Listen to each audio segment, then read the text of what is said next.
third week renovating our $25,000 Japanese house, hidden beside the biggest waterfall in Chiba, just outside Tokyo. After weeks of exploring the house, still packed with the previous owner's belongings, we've been digging through hidden treasures, art, and clearing everything out. But now, it's time to step into the overgrown Japanese garden and uncover the property's full potential. This week, we share our vision for the space, dive deeper into the house, explore what Japandi really means to us, all while facing a few unexpected challenges. Because now, the real revival begins. I am Anton in Japan, and this is episode 3, the Japandi Vision. Konnichiwa minasan, Anton in Japan here, and welcome to the Japanese countryside, to Japandi Waterfall Retreat. So we just left Tokyo this morning and we'll spend another 2 days out here reviving this house. And in this video, I will share our vision for this house. How do we turn this abandoned Akiya into a Japandi Waterfall Retreat? We're going to remove the floorboards behind us here. We uncovered the incinerator there, and we also found another piece of land with a little house, or used to be a house. There's also a lot of problems with this house, but you've asked in the comments for the vision and how we're actually going to bring this house to life. And because we've cleaned out all the treasures, all the art, all the other cool things that the previous owner left for us, it's time to share our Japandi vision with you for Japandi Waterfall House. Just take a moment and appreciate this cinematic looking old, once abandoned Japanese house. And after posting this on my social media, a fan just sent me a picture of how the house looked in 2016. It didn't have any vines on the roof. The trees obviously weren't as big, and there is one thing with this picture. You see that there is a big, gorgeous fence in solid wood.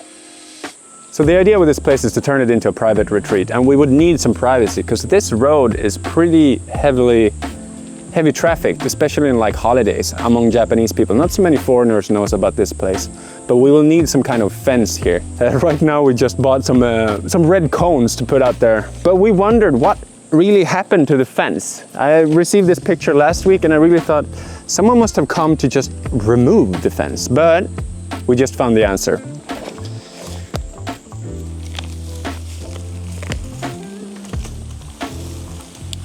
This is the fence. So it's been 9 years, it's rotten, maybe someone kicked it in, and we definitely got to build a new one. If you know anyone who's good at building fences or building a sauna or do gardening, please let us know. Maybe write us an email, comment here, maybe send this to a friend, because we might need help with that, especially gardening. I think in order for us to turn this into a one-of-a-kind, gorgeous Japandi retreat, we know how to do the renovation. I know what I want, but I am really not good at gardening. I don't have enough experience, so if someone wants to come and help us and teach us how to do gardening, let us know in the comments. Let's remove the old fence now. This could have been the post. Who knows? Yeah.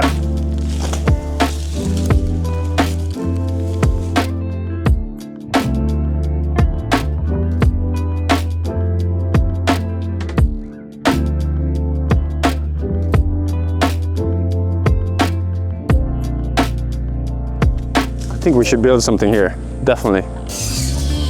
Look at this! Yoo-hoo!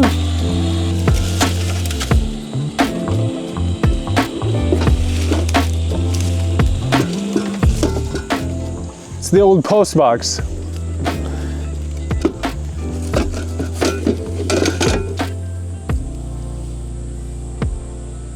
We should definitely use this one. This is Chibaken's road. And this is our house, and that is the waterfall with thousands of reviews on Google. It's a really famous tourist spot, and that's why a lot of people have recognized the house on social media. So yeah, we want to keep a little bit of privacy here, but just I think it's an eyesore at the moment for people because it kind of looks run down. Many people don't really see the potential, but you do. You're here following our journey. You believe in us. You believe that we can turn this into something really cool and beautiful. So the first time we were here, like it was, yeah, you saw the video. It was completely like overgrown and stuff. And we had maybe 10, 15 people actually entering our piece of land. It just shows how many people, like it maybe gives you a picture of how many people who actually passes here. But today it's a normal weekday and so many people are nice, just starting to chat with us, and they're very happy and positive that we're actually bringing this to life. So I encourage you too to drop me a comment and spread some good energy. お願いします。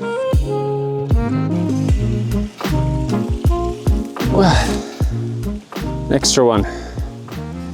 Maybe he was born in the year of the sheep. There was a comment who said that. And it's a very valid comment, I believe. Here, our vision for this place is obviously like the riverbed here has dried out. So everything is flowing. It's like from the mountain down here. We just gotta like build a little dam. It's already like there's one place where all the water is kind of flowing out, the drainage. And if we tap that and clean this place out, the river and the water is gonna flow here too. So before I show you the vision for everything inside, let me clean this out and see if we can get a little bit of water to stream this way. Let's go.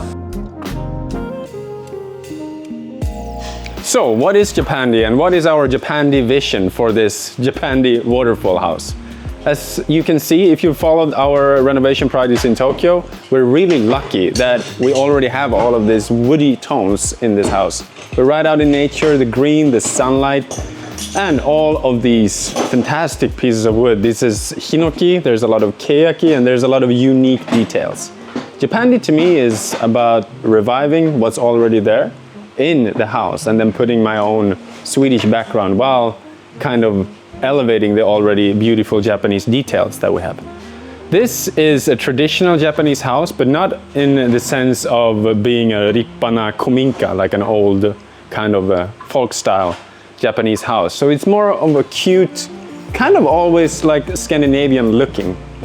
So we don't really know how we are going to revive this kind of grand hall. I personally love all the wood, but I think the ceiling feels and looks a little bit gray. So if you have any good advice for us on how to revive this, maybe just paint it all white in like a cream white, or maybe the walls white. These are all kind of details that we have to decide over time, the more time we spend here. Now it's all cleaned out, so we, unfortunately, I saw your comments. You wanted us to keep the irori, but because of fire safety, we're not going to keep it. But because we're not keeping it, it's going to feel a little bit more open here. We're also adding a big dining table here. I'm thinking there's going to be about 10 or 12 beds in this house. You're thinking 80 square meters, how is that possible? But I'll get to that in about a minute or two, because we're adding a lot of extra cool floor space in this house. But because a lot of people can stay and sleep here, enjoy our sauna, enjoy our rotemboro, the onsen, hopefully, knock on wood, we need a big dining space here. So 10 people, a really big, beautiful piece of wood, just a big slab basically, super easy. Some nice designer chairs leading up to the kitchen in the exact same spot. A lot of earthy colors, a lot of white, a lot of wood, a lot of nature. We are in nature, we have a waterfall right there. So it's about just minimalistic, very simple, really. The more hard things, the more complicated things with this house is everything around it. The logistics, the plumbing, the electricity, how can we get here because a car cannot enter here. But design-wise, the more complicated things are going to be to build staircases, and we will have 2 of them in this house. One is going to be up here. So the idea here is to build a tatami loft. There's one tatami room right there to the right of you, and then also a tiny tatami room up there that will use that window overlooking the barbecue area on the back side. So big dining table here, kind of like a compact living, very smart, functional way of building a staircase with, storage underneath the staircase leading up to a tatami loft. Kitchen, same spot. I had this idea of almost like smash this wall and build an outside, inside, indoor kitchen, but I think it's kind of optimized for this space. You're here, you're cooking, you're grilling hot dogs, or you're making sushi here, and then you're coming out here, and then you have the huge dining table right here.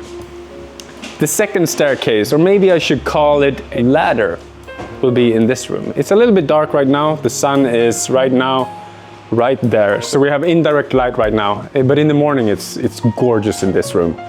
So you see here, we have a 5.5 meter ceiling height here.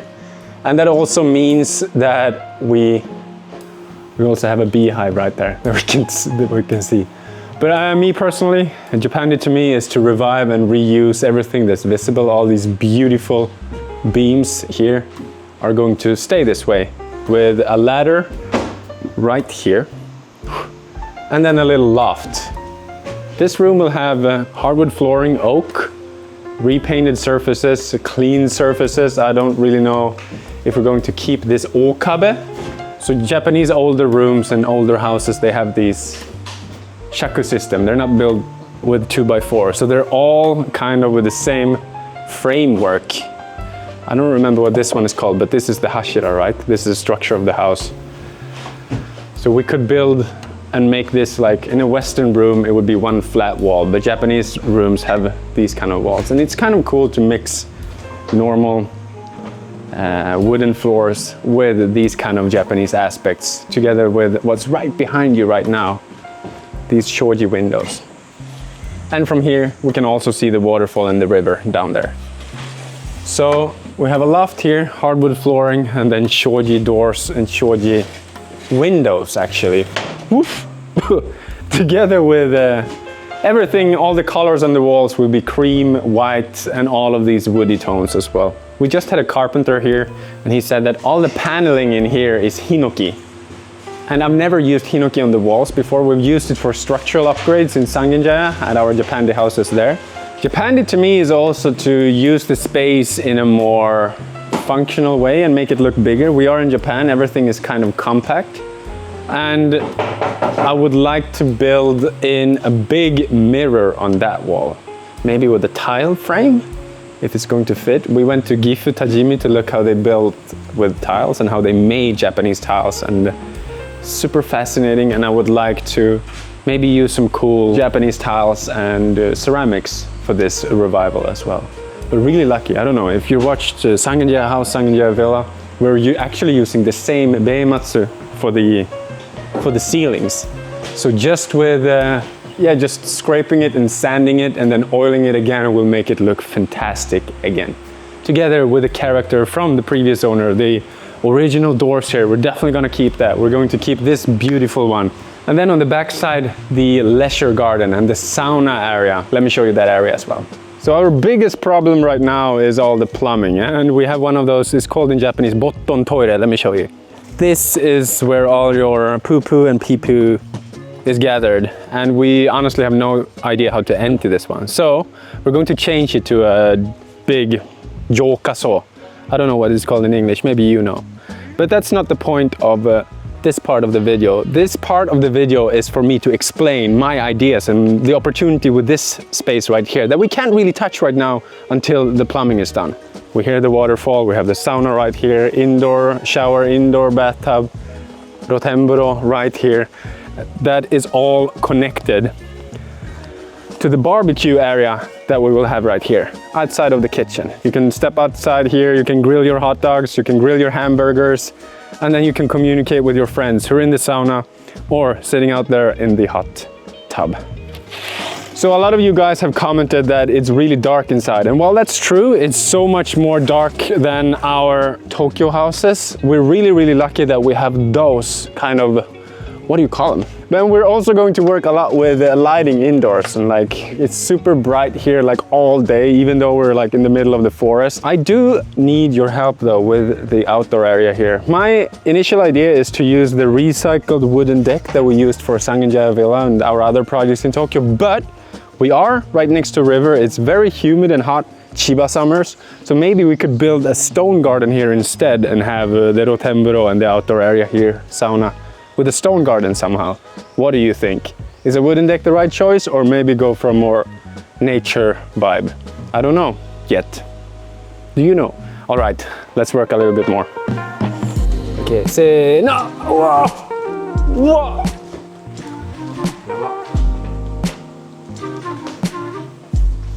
Oh, this is like 100 kilos. Wow.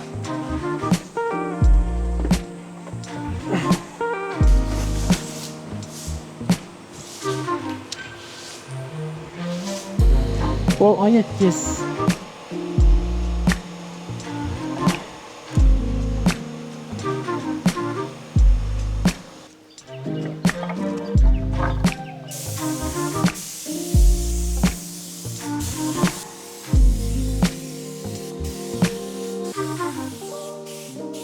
So we were doubting for a few days whether or not we should just put joists here with insulation, plywood, and then floorboards on top of this already. Look at this.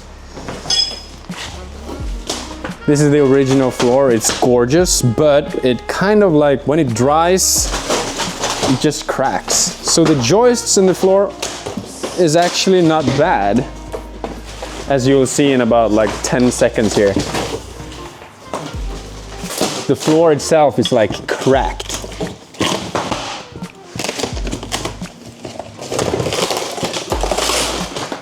So we decided to rip it out, put insulation in between here that's non-existent in older Japanese houses, plywood on top, and then floor on top of it. So let's rip it all out together.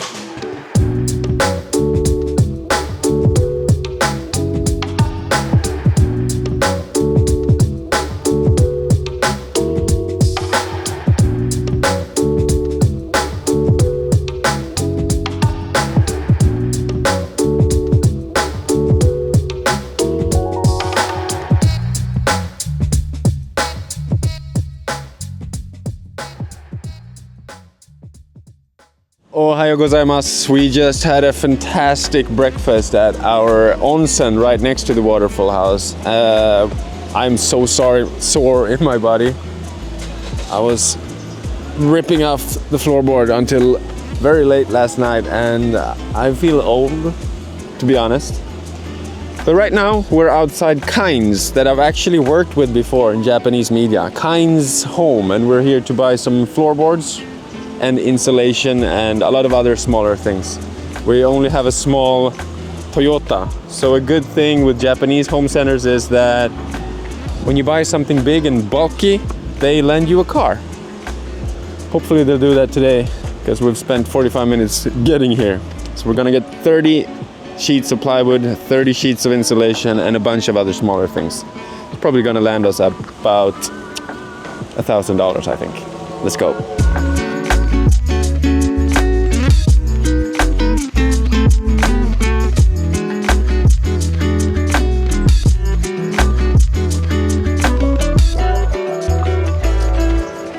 All right, this is what I talk about when I say that Japanese home centers are behind. They don't sell insulation here. They sell like 1 or 2 sheets. Like what would you do with 1 or 2 sheets of insulation? And we just ordered 18 sheets, because that's all they had at the other home center that's like 54 minutes away. So yeah, we spent a full day shopping, and hopefully we can put in our insulation and the plywood. But yeah, the day didn't start so well, except our Japanese breakfast. Let's go.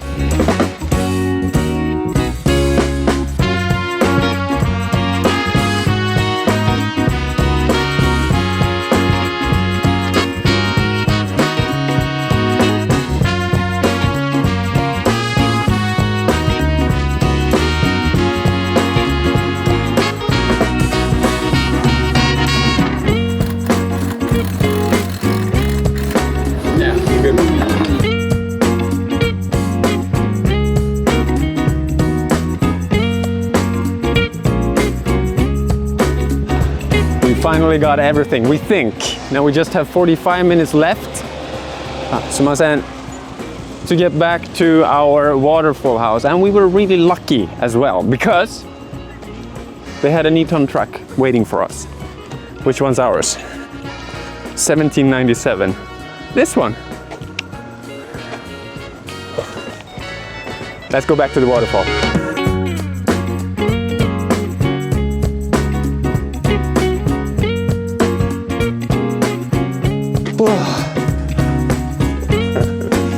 Yeah, and now a big workout happening very soon in the heat. 大丈夫そうですか?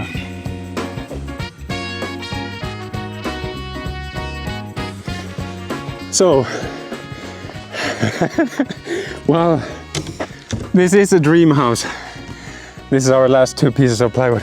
Well, the Japandi Waterfall house it's a dream house. What you probably can't see in the videos is how hard it is to get down, especially with building material.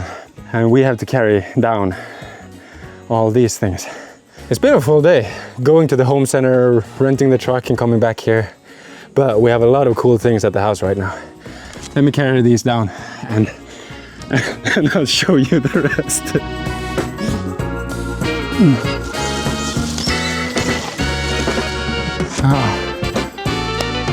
So that's the 3rd video from Japandi Waterfall House, and you have a pretty clear view of what we're about to build here in this gorgeous waterfall retreat soon to be. I would like to give you a little tour of what Moses has been up to while we've been at the home center and been carrying all of this stuff. Moses-san! So this is where we are right now, just the 2nd week of demolition. We are adding insulation in between here, and that's what you will see in about 10 seconds outside. I'm a little sad because this is a beautiful kamachi made in 1 piece, and I guess this is maybe pira. Maybe you're more kuwashi, maybe you're better at woods than I am, but this is a beautiful one, and unfortunately we have to cover it because we're adding insulation and an extra layer of wood. But there's a lot of other things that we will save in the house, so not too bad. Look what we have here. These are things from the previous owner, the billionaire's boat. And here is what we've accomplished for the day. All of this is insulation that we in the next video will put in. This is for the floor, and you kind of put them as puzzle between the joists. And we also have these ones for the ceiling in the Stockholm room. I'll also explain why we are naming these 2 bedrooms the way we're naming them. That's a cool idea that I've been thinking about for the past few days. And I also have a really cool thing that I found. You know, on this small little piece of land up there, it used to be 2 small houses and a parking lot. And we just realized that it's a hidden stone pathway up here that's completely overgrown. And I've been here 10 times and I never even realized that there's a stone path here. It is completely overgrown, but you can clearly say that someone on purpose has built this. So a pathway down from the previous parking lot. So we're going to build a little Japandi lodge up there, maybe with a red facade with white corners. Maybe you have another idea that will fit really good with this resort. If you want to see our other builds and what Japandi Houses in Tokyo is, we'll have links down here in the bio. And this house will have a similar taste. That's it for today. If you have any questions, if you want to join us somehow, maybe send us a message, send us an email, comment your best thoughts. I'm so happy that you really liked the first part of our series, and I can't wait to have you on episode number 4. Arigatou gozaimasu. I'm Anton in Japan, and this is Japandi Waterfall House. Arigatou gozaimasu.